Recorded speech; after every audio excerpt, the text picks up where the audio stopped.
Marami ang nagulat at humanga nang makita ang mamahaling bag na ibinigay ni Jericho Rosales sa kasintahan niyang si Janine Gutierrez.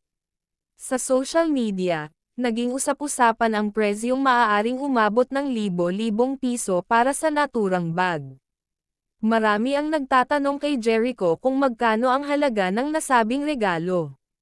Subalit sa bawat tanong, ngiti lamang ang kanyang tugon at walang tuwirang sagot.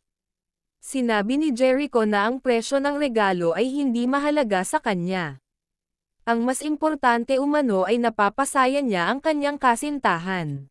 Para kay Jericho, ang kasiyahan ni Janine ay higit pa sa anumang material na bagay.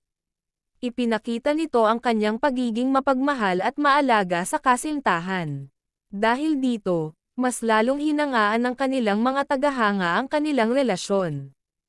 Para sa kanila, ang tunay na halaga ng pagmamahalan ay hindi nasusukat sa mamahaling mga regalo.